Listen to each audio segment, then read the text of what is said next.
Good evening, everybody. It's Mike with Alpha Shark. It is the 3rd of January, 2019, and I've done a webinar in each of the last 2 weeks, and I thought tonight we would do something we do a little differently every once in a while, and tonight's going to be a fireside chat about the markets. And really, guys, I'm going to go over things with you, and you can ask questions, we can go into some things, but it's not often you get a chance to sit down with somebody and just have a chat and pick their brain. So kind of that's a little bit of where you guys can go with this today, and we'll talk about a lot of different things, including some of the stuff we all go over. I hope you like that idea. All right, something just a little different, and I think picking this and talking this way right now with what's going on there, so maybe this will help some of you guys get some perspective on things and what you want to do. Thanks. So, again, I'm Mike Pisani. If you want to get a hold of me, email mike@smartoptiontrading.com. On Twitter, @OptionsMike. You can send me a direct message there as well. I respond pretty quickly. And my YouTube channel where I post videos including replays of this webinar once assuming it works at youtube.com/optionsmike. All right. One thing we have to do first. Risk disclaimer, right? We always have to do a risk disclaimer. I am stuffed up. Apologies. Day trading, short-term trading, options trading, and futures trading are extremely risky undertakings. They generally are not appropriate for someone with limited capital, little or no trading experience, and or low tolerance for risk. Never execute a trade unless you can afford to and are prepared to lose your entire investment. All trading operations involve serious risk, and you can lose your entire investment. No trades are recommendations or advice, and we cannot be sued for losses of capital. All trades are for educational purpose only. Contact your broker or RIA for execution, margin, and other capital requirements. Everyone watching this presentation adheres to risk disclaimers on alphashark.com and myself, Mike Pisani. And that's it for slides, guys. So we're going to kill that and close out PowerPoint and dive in. So tonight is really about you guys. I do this with my subscribers on a weekly basis, so this is kind of your chance to enjoy something that they get. And we already did our session tonight a little while ago, but we're going to go in a little different areas. So first things, I want to start with a couple of things here, and I want to go to the big chart on the SPY and talk a little bit about what's going on here and what I'm seeing and how I'm starting to feel about things. So Today was not a good day in the markets, right?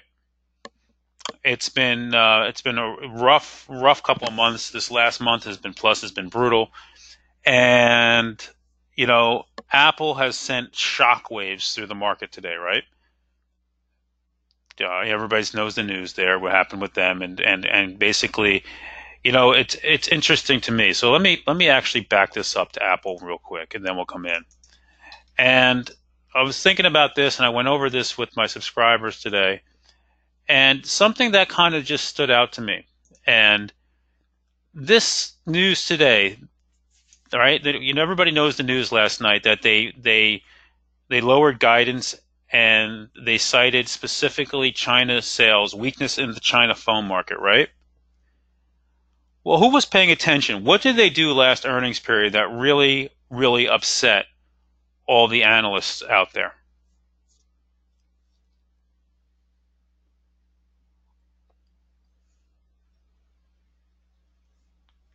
Anybody?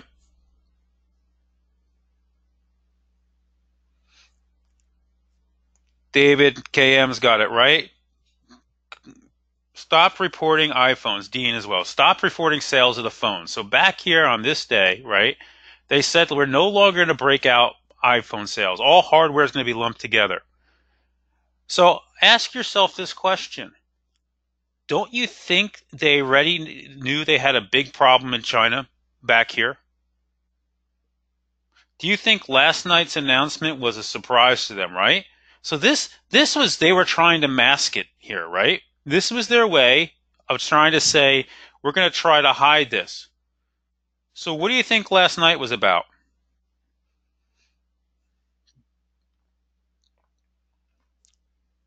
Last night was around the fact that it's a lot worse than they imagined, and they know they're not going to be able to hide it.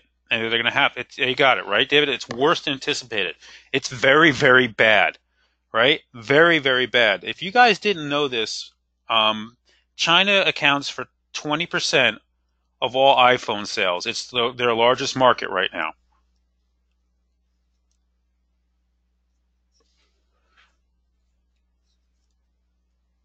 Yep,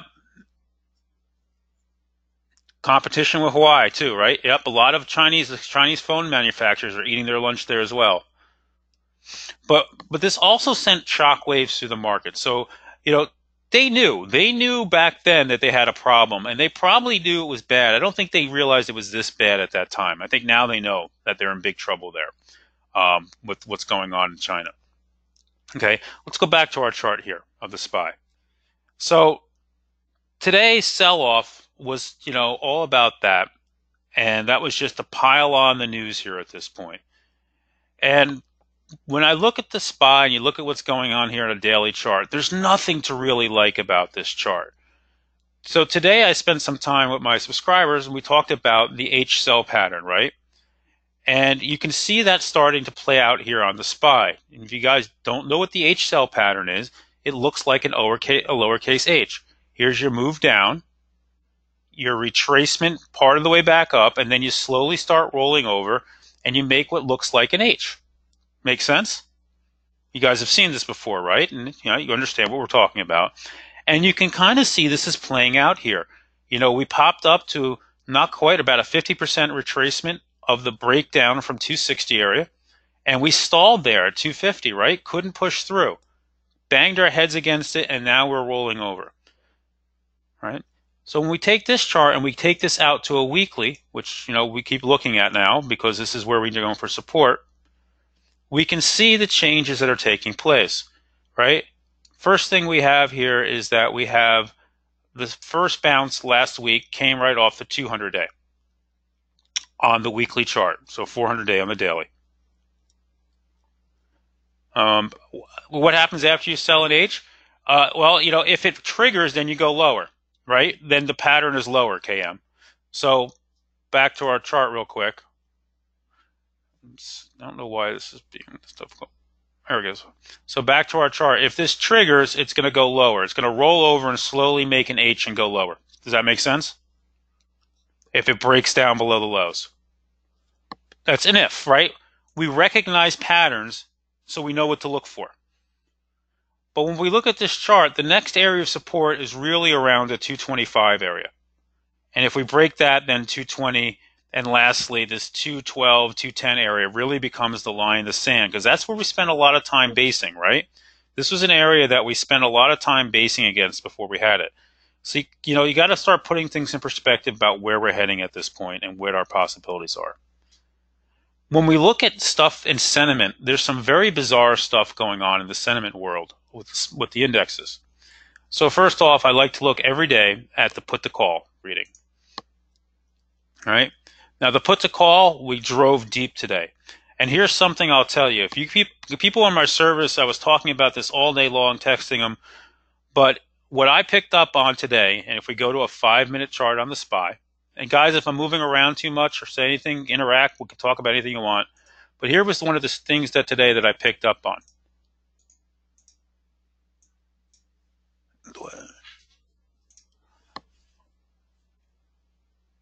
All day long, they were buying puts on the SPY. They were buying a ton of them on this rise. So as we were bouncing up today, they kept loading up on puts on the SPYs. The more we bounced, the more they bought. And they were going all over the place. There were some weeklies, but we're seeing tons of bets out in March, some, February, March as well, some out in June, some cheap, some right at the money. And, a lot of these were opening. Right? So when you see opening, when I know they're opening, that means we know these are new bets. So they were very aggressively today going after a lot of this stuff today, which, again, tells me that this isn't over. And they did this all the way down to, right? All the way into the lows. They were buying puts all afternoon into this. Okay? So, if we're looking for a reason for this to be over, it's not there yet, unfortunately, the way it looks. The put to call here, which we got this huge, very bearish signal, right? We use this as a contrarian indicator. Contrarian indicator says you're going to bounce. This was a 20-year low, to put this in perspective. And you can see we raced off of that. We got hot up here. And now we're back in and we're bearing back up again. And that camp's playing out here today. I can see that. All that put bind that I was seeing today, this is a confirmation for me that this is right. That makes sense? What I'm always looking for is I don't just want to take my word for it. I'm looking for a confirmation, right? I want to make sure that I am seeing what I'm seeing is correct out there. What's got me kind of wigged out here, guys, it's what's going on the oscillators. And this is what has me worried in this market. When you look at, pop that back, when you look at the daily action here, right, we had a very oversold reading at the close on the 24th. So when you look at this reading here corresponds to the 24th. We went from extremely oversold to now we're hot and holding hot on putrid action. You understand what I'm saying here? Does this making sense to you guys? For a very small bounce and mostly sideways action, the oscillators aren't cooling off. They're staying up there. This isn't good. And the reason this isn't good is because usually you'd want to see this drop back down, thereby creating room for a move to shoot back higher, right? Instead, with them staying up here, the room is to the downside. There's not a lot of room before we got very hot on a move to the upside. And what I've noticed over the years is when you look at the oscillators, is when you get into a bearish type market or a bear type market, this is what tends to happen. You get overbought very easily, very quickly, and it just doesn't work like it used to. It doesn't. It's reversed now. The path of least resistance comes to the downside. You can see this here, and we'll see it here on the NAMOD as well. All right. So we can see that here as well. Holding in up here, 67, a little weaker. Why was it weaker today? The big guys are back, Robert. The big guys are back. There's too much news this week for them not to be around. They may not be fully back, but they're paying attention. They're giving out orders.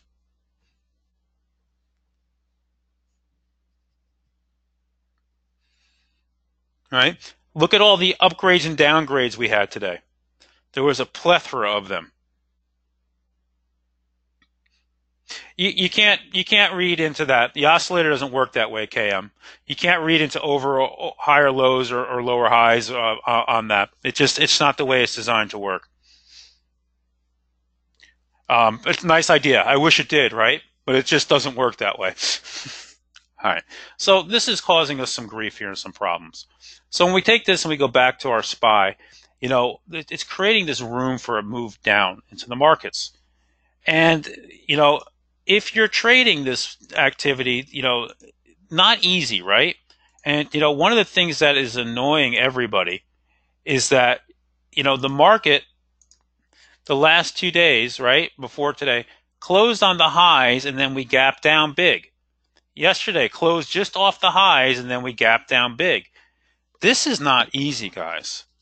This will drive everybody insane, right? Because what's a general rule of thumb that we all like to go by in the markets? If you close on the highs, you expect follow through in that direction the next day, right? Likewise, if you close on the lows, you expect follow through more to the downside, right? And this market's not giving it. It's just not here. So it's very risky taking positions overnight unless you have, the word I want to use is conviction, right? To take a trade and to hold it, you need to have conviction right now, because this market was out to get rid of your conviction. It was filled today with algos. And how do I know? I can show it to you on a 5-minute chart. First of all, we had the open and then we had the pull all the way down here for the first hour or so, right? This was not algos. This was sell programs. This was some selling that went on in the markets. But then look as here as we came into the highs. This is when all the games started. It was right in here.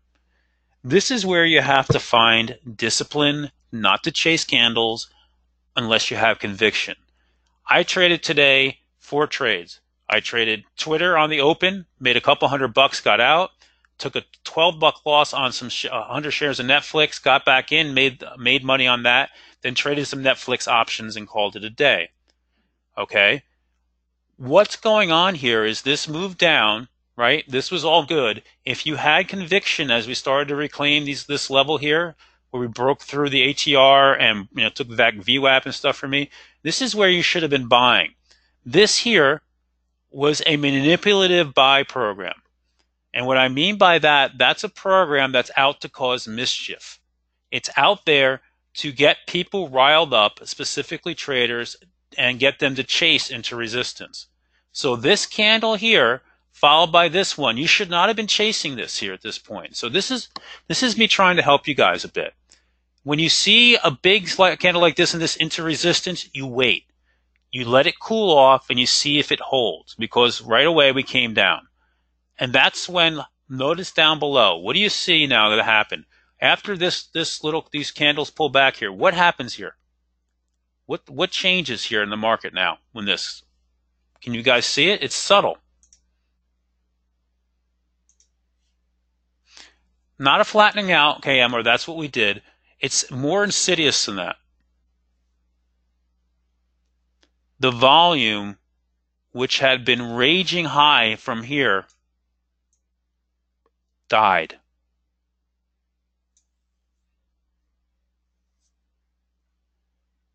Look at the volume. Look at the difference.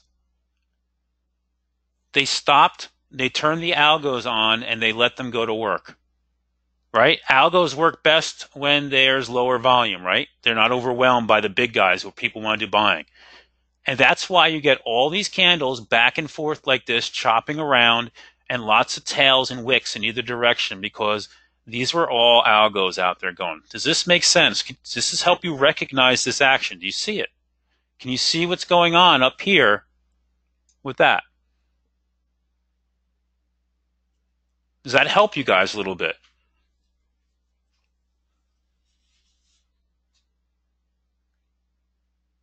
Okay, so you have this. They turned the algo. They stopped. They turned the algos on. The algos went to work, and the algos have one goal. And that's to take yours and my money. They are out to take the retail investor who's chasing day trading and chasing candles and wants them to chase and then immediately pull them on the next candle.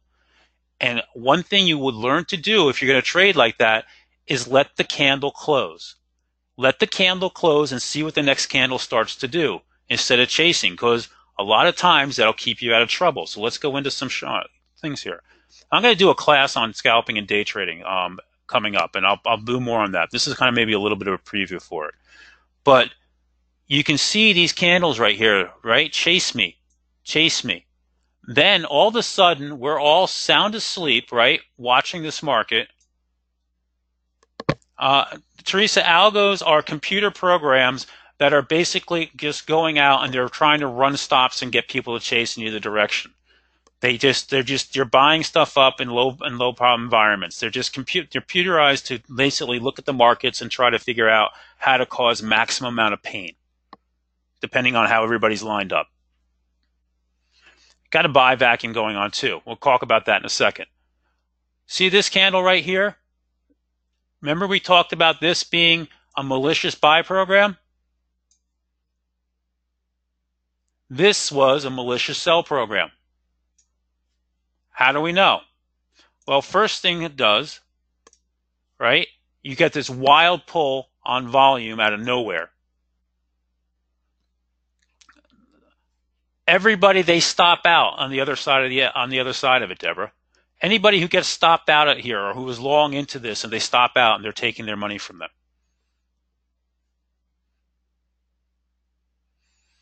Okay. So the first thing that happens, I watch this candle and I'm looking at the VXX and I notice that it's not acting right. So I'm looking at the VXX and the VIX and it's not getting a big reaction into that candle. So I don't chase it to the downside. I decide I'm not going to short the market into this candle. And then what do? We proceed over the next half hour to buy the whole program back. Can you see that? Right?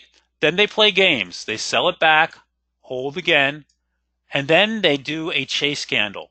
See this candle right here?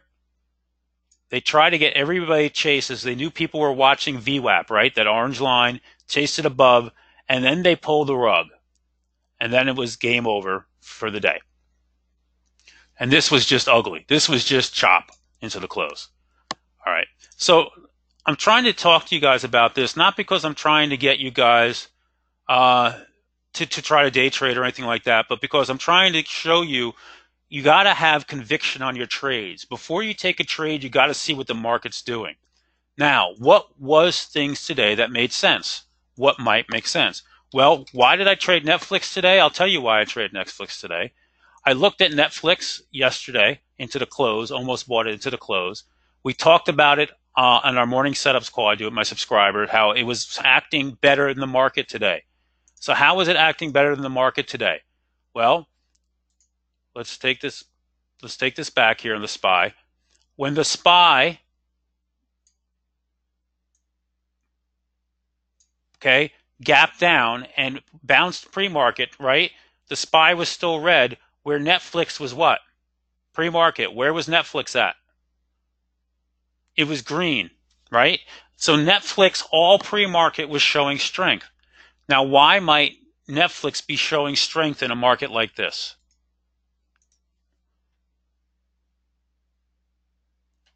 Yeah, very difficult to swing trade. Why might Netflix today show strength? Yes, you got it. No China exposure, right? No China exposure. None. They're not in China. They're never going to get in China. So there's nothing, nobody cares about it. Made a lot of sense. We talked about it this morning. I understood why they would go after it.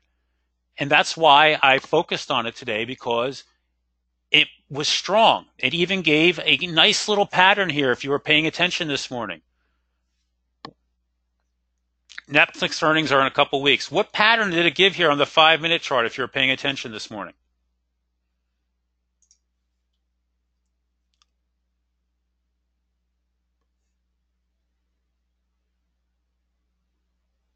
You got to stand a W. Came down, right? Here's your middle, back down. And right here, when it broke above that, that was your signal to try along if you wanted to trade it. Nope, Don, it's a W. You see it? It's a very tight W. That right there was your entrance point if you were paying attention, to try along.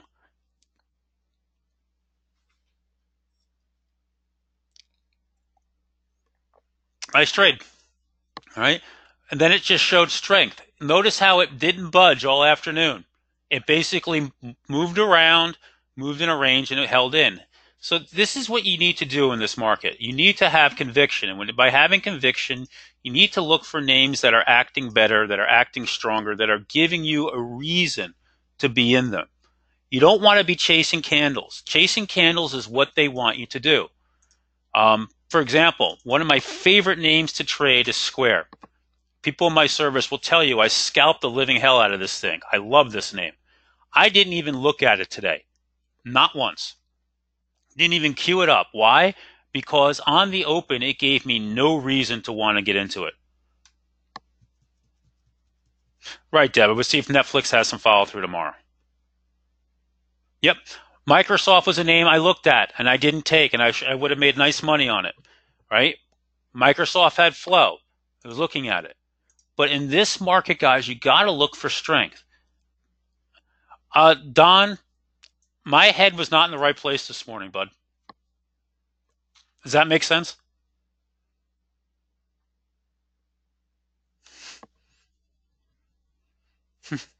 I was focused on Netflix and Twitter. I made my money there. I went there. I will tell you, I am not a great short. I do shorts. I like trading the VXX as my short vehicle. I was focusing on long setups this morning down at that point, and they were working for me. So it doesn't matter whether you go long or short. It's where, as long as you can find a way to make money, right? And the one thing you need to learn, everybody needs to learn in the markets is, and I've been trying to say this to everybody, the most important thing you're ever going to teach yourself is learning that there's a time not to trade. I want you all to say that to yourself, that there is times not to trade. This afternoon was a time to not trade. Nothing was really working well in the markets. We were chopping around. There were algos all over the place. Unless you had conviction for a short to stay in it, it was really a time not to trade. Now, cash is a position, right?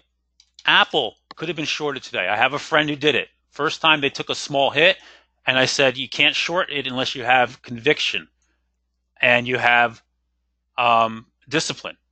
And by discipline to take it and to sit in it. So they tried it again, and that time they made money on it. For me, I didn't want to short Apple down this far today. It just wasn't what I was looking to do with it. HC, there's nothing wrong with sitting out. But this person, the first time they tried it was into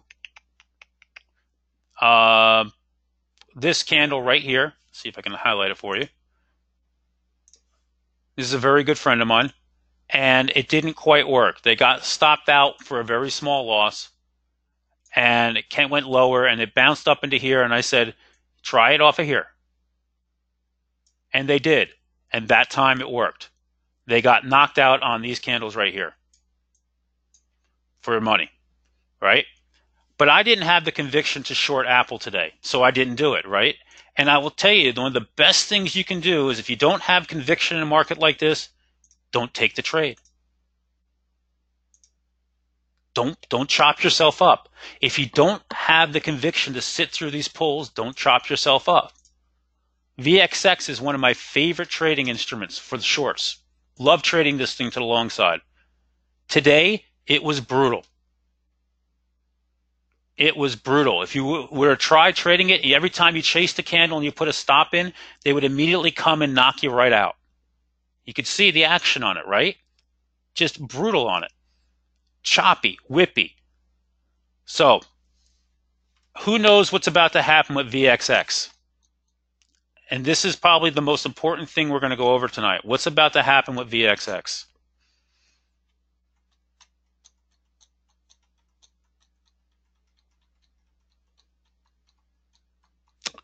On January 30th, VXX goes away. It expires. You got it right, Don. It's expiring, Dean. You got it. Okay? It goes away. So, you need to start being extra careful with this instrument. Right? Because they're not going to want to be in it. VXXB is what's coming. Yes, VXXB will be the new symbol, and we still have UVXY. Right? But VXXB, it already exists. It just doesn't have the volume right now. VXXB to me is not usable right now because you can see here there's no what? There's no volume here. So it's not yet viable for us to trade, right? There's no options volume.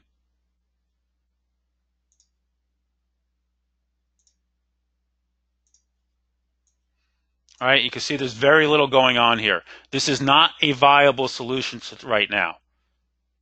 Okay, VXX, by the way, it's expiring as planned. There's nothing nefarious about it. That was its termination date. These ETNs have termination dates often. TVIX, I think that one's still fine. Yep, you could trade that one too. They just got a lot more expensive because they did the reverse split. Volume in this is fine, but TVIX doesn't have options, so you have to trade it with common SA.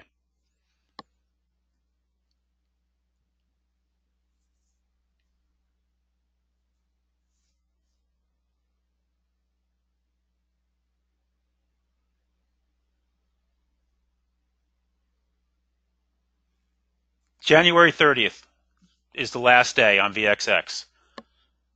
I probably will not trade it beyond next week, just as a heads up. Just in case. I don't want it to get caught in any kind of selling, people trying to get out. They're holding it. They're trying to sell their positions in it. Not a place I want to be in it. All right. So what do we have going on tomorrow? We have a lot going on tomorrow, right?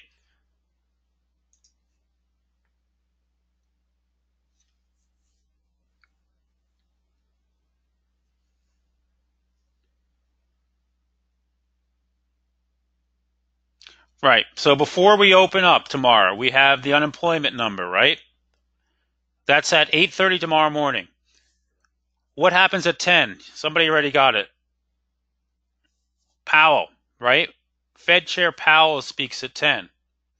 Then we have crude numbers at 10:30 that were supposed to be today, but because of the holiday, they're back an extra day. And then we have the rig count at 1 o'clock. On top of that, we have the ongoing government shutdown in the games. We have a president that is very, very active on social media as well as speaking to the press right now along at this point. And what are we supposed to have starting on Monday next week?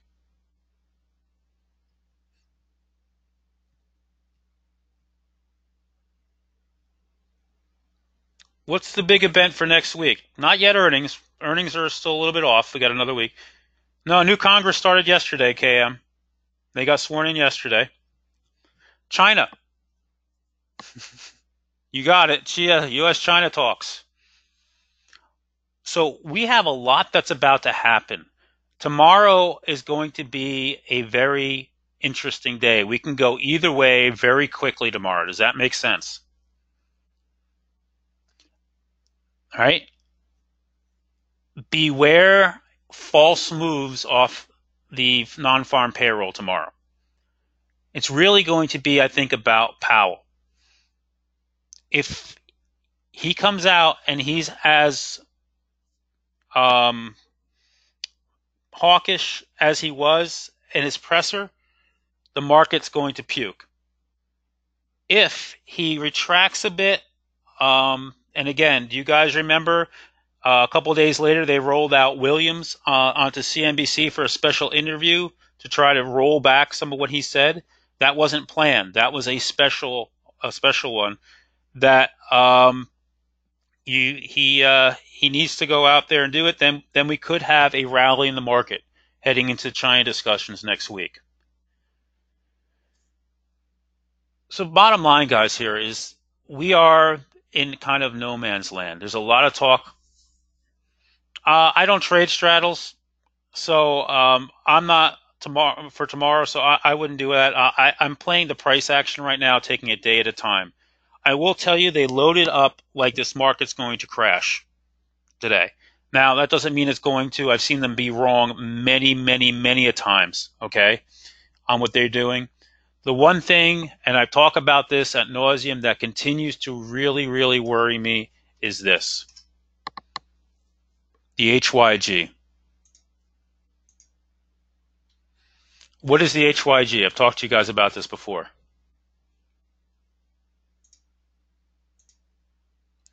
HYG is high yield corporate bonds, right? High yield corporate debt. This was really what let us down. This was the first breakout. When you look at this chart, what's different from a 1-year chart from this versus the SPY? Let me switch it for you real quick. Here's the SPY 1 year, right?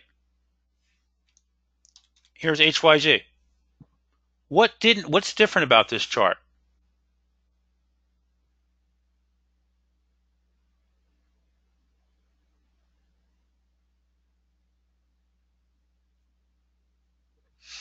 Again, look at the SPY, right? Look at the SPY. What did the SPY do this year after its correction? After the first correction in over 16 months, what did it do? Yep. We made a new all-time high, right? There you go. Robert got it. A couple of you are starting to get it, right?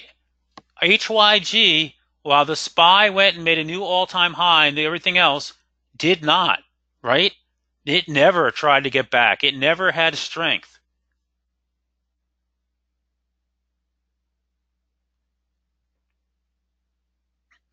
Don, I've been going home mostly flat. When I have taken overnights, they generally have not worked. They've gotten in trouble. All right? I agree. Right? So this was the warning. Now, what today was going on here, today what they were doing was absolutely hideous. Why do I say hideous? Where are they? Here we go.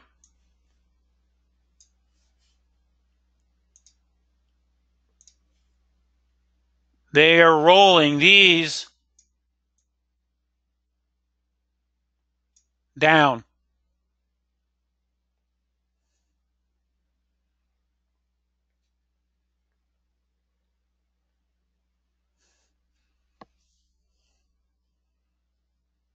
Huge amount of buying there. We'll check open interest tomorrow to see what that looks like. But you can see that all day long, huge stuff, right? Signaling that they think, the one thing I hate, I wish they had, I wish this had shortcut keys to go the drawing on off.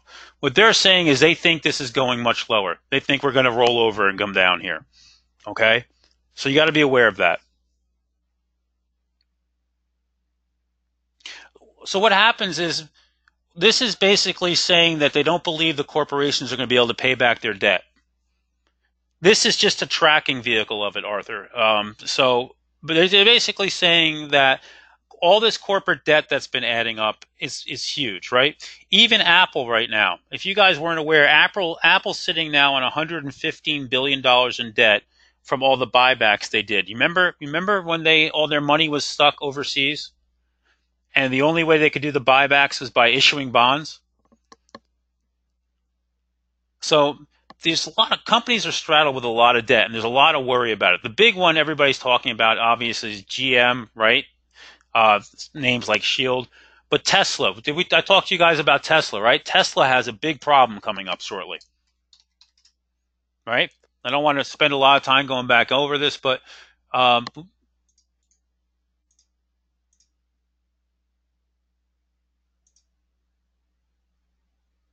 I'm like, what the hell is that? There we go.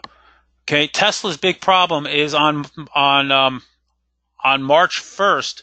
They have the price of the stock has to be above 360, or they have to pay out $900 million that they do not have for bonds that are maturing.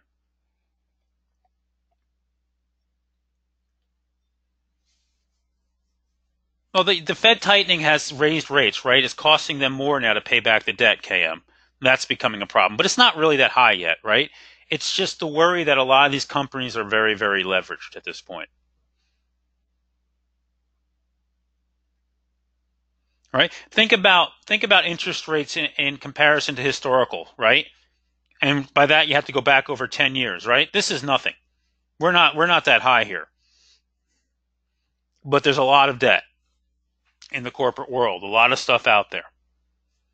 Right? Here's another sign today, by the way, that this market's not right. Who woke up and celebrated Celgene being brought out by BMY today? I didn't have anything in it. Just to tell you that. What is bizarre about that candle?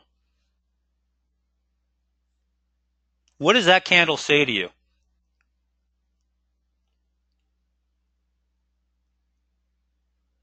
Yeah, but not just closed on the lows. How much did it come off? That they don't buy it, right? And I don't want you to look at this. This was even more bizarre. So one thing I will tell you is when a buyback gets announced, they almost never overshoot the buyout price. Does that make sense? It usually goes right to it and pretty much stops and waffles around there. Look at this one all the way to 100. Somebody serious miscalculated what this deal was worth. And then it just bled all day. So there's a big belief that BMY, which now has to shell out $74 billion for them, the shareholders will never approve it.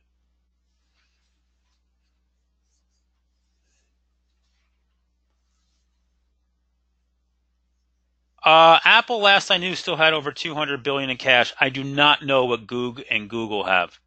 It's the same company. Google is the same company. There's no combo. It's just different tracking stocks. One's for Class A shares, one's for Class C, Arthur. There's no difference. I don't believe there's a belief out there that BMY will not approve the buyout of Celgene, right? The $74 billion. Now, here's something to watch. That vote's not going to happen tomorrow, but if that starts to come to light, what do you think is going to happen to BMY after that with that?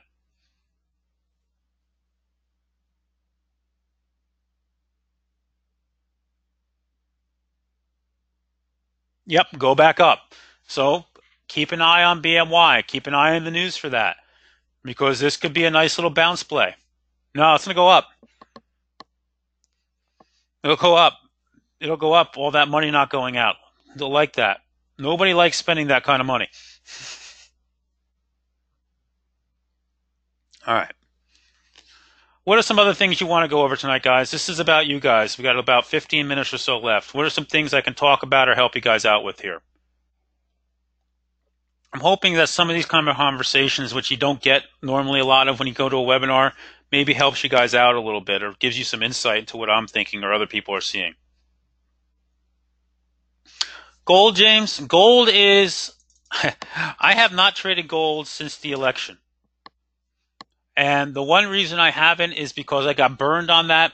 And gold is just grinding higher. What I don't like about gold here is, what do you call this right here? What is this called?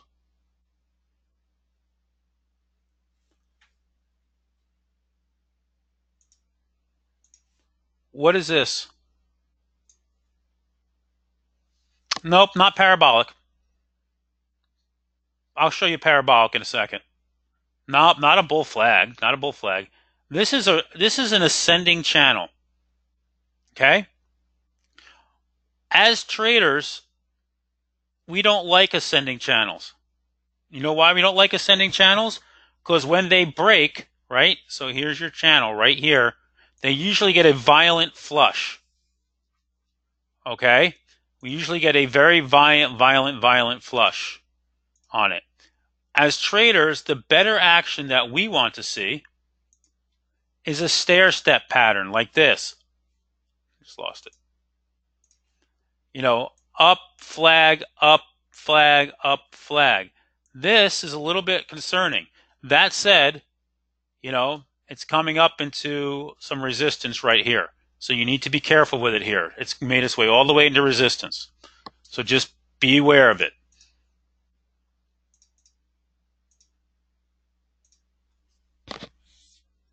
IWM. IWM today was the strong one. It led us up before it turned around and capitulated.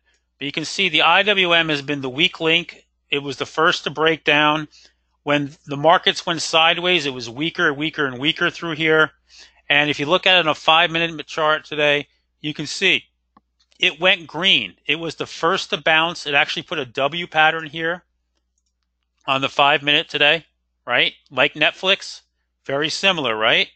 It got green, it got way green, and then it failed and came all the way back to the lows. IWM has been a good indicator in this market. Keeping an eye on that usually indicates the direction we're going to head in. GE, I don't know what GE is going to do tomorrow. I don't know what anything's going to do tomorrow. Too much news to have out there. I'll play the price action that comes out. How will this affect cannabis stocks? I don't think any of this has any effect upon cannabis stocks. I think they're like Bitcoin and blockchain. They're in a little world of their own right now.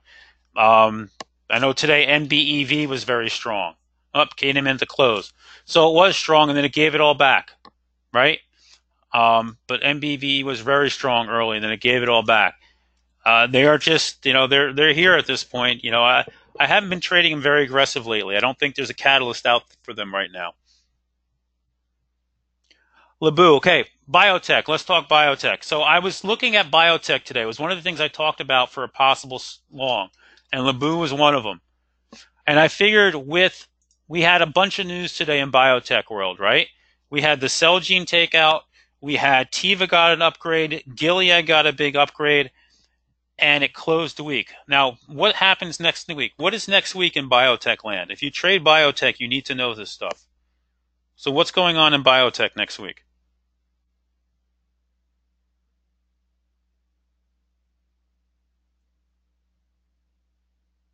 All right, JP Morgan Health Conference. It's one of the biggest ones out there, right? So if you said to me, Mike, I want to take a small bet for next week, you could try something like, I wouldn't trade options on Lebu, but I would trade either XBI or IBB.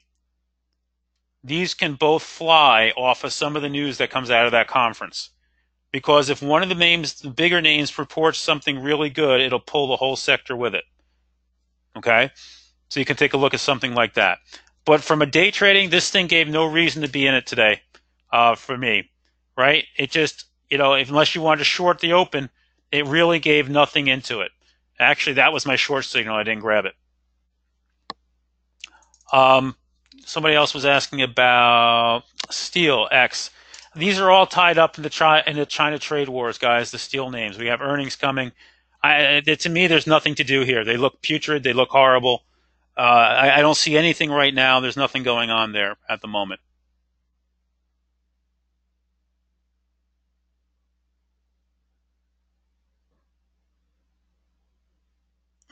Arthur, do I put stops in on my calls? Sometimes I put stops in, Arthur. Sometimes I just take it off. It depends on how long term the trade is. Lately, more and more, I've just been, when I get a certain profit, I just take it and get out, Arthur, and I just don't sit in the market. I don't trust any move in this market. They get undone too quickly. But in a market where I'm swinging, I just move my stops up. At this point, I don't have that kind of feel for the market. I don't feel like that's that type of market. IBM, take a quick look at that one for you. It's actually holding in a little bit better than the market is, but I don't know what the catalyst is here right now. They have earnings coming. Maybe that would be your next catalyst. The last one was horrible. After it looked so good, right? IBM looked good for a while, and then we had this disastrous earnings, and now we're all the way back down here. I don't know what the catalyst is. Cat and Boeing. Boy, Boeing paid out in puts today, boy. I tell you, some people I knew were trading this. Boeing, again, not showing anything special right now. Just nothing special here about it at the moment. What I like about Boeing is if you have the right direction, it can move. But right now, not acting special. Same thing with Cat, not acting special here right now, although it's holding in better than the markets, right? That's one thing I do like about Cat. It's holding in better. Oil names. So there was some weekly buying in Schlumberger today and Halliburton, and then long-term put buying. Again, we have big crude numbers coming in. My big concern with crude, guys, is very, very simple. If China is slowing down, right, and by all accounts, when we look at what's going on in China, they're slowing down. How does that affect crude?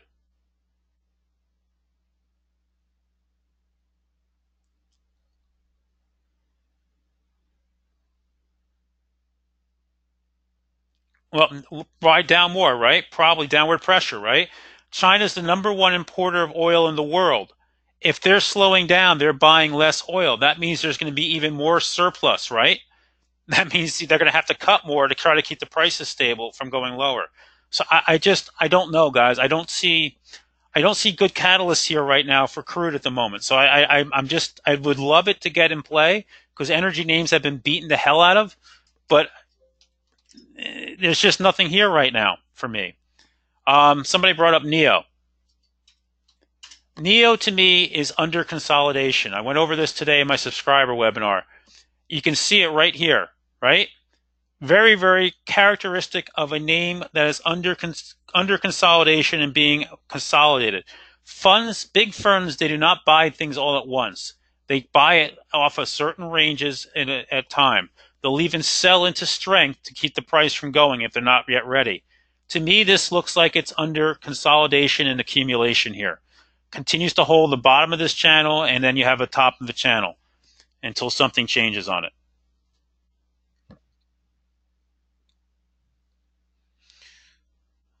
What else? We have going on. Pat, Neil, Schlumberger, they're all the same. The FANG names, I don't know. You got earnings coming. Netflix is the first one. That's on the 19th? 17th. Damn, off by 2 days. All right, Netflix goes first. Obviously, everybody's going to be watching that. You saw SunTrust came out, and they said that their model show that subscriber growth is going to be a miss. Now, I don't know what their model is, but one thing I can tell you on Netflix is the path has been down. But here's what you need to watch. Where's my Netflix? on the weekly chart. You see the gold line here, the 8-day moving average on the weekly chart? It's been resistance. What's it doing here to this week? What's it trying to do this week?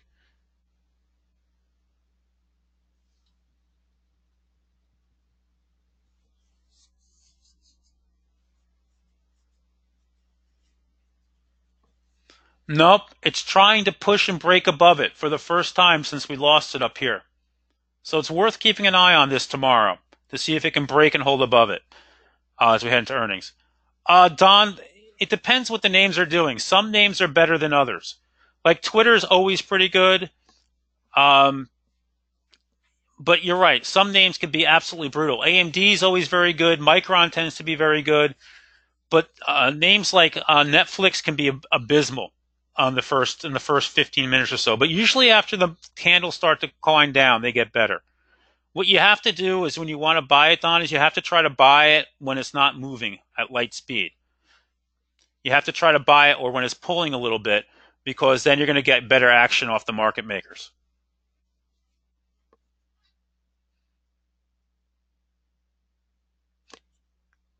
I don't know. I don't know if Square has payment in China or not. That's a great question. You guys, D guys, I don't play these. I don't know much about natural gas. What I can tell you is this: it's been unusually warm in the eastern half of the country now, and there's no signs of that changing anytime in the near future. And that's why we're seeing this sell-off here. I don't know. I don't know if there's anywhere for these to go. SA. You know, you got to look at the temperatures around in the North America, and if they're above normal, they're going to have a hard time getting going. I mean, below normal. All right. Airlines, I haven't seen anything. You would think with low oil they'd be strong, but I think worries of the slowdown, they're getting smacked with everything else, right? Delta's getting killed here. AAL getting hit, not as bad. United Airlines, which is the best one, is holding in better than most of them. So you would think with low gas, but there's fear of a slowdown, and you know when things start to slow down, people travel less.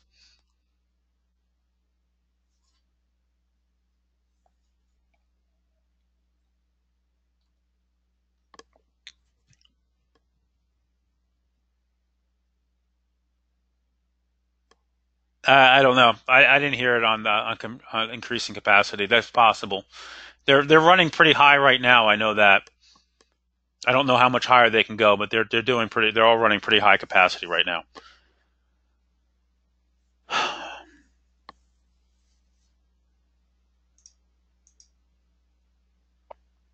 Indicator on the chart. Which one? Here? These? That's the Bollinger Band. I like to have that to see when we pierce out of it, so I know I look for a reversal on that, right? So I just put that on there, and I don't want it's not important to me, but you can see how they like to follow this and stay inside of it. All right, guys, I'm beat. I am going to call it an evening. It is just about 9 o'clock here on the east. I want to wish all of you a very happy new year. Take care of yourself and be careful. Um, Trade small. Keep your powder dry for the better days. Don't worry about futures overnight tonight because all the fireworks are gonna be in the morning. Happy New Year to you guys as well.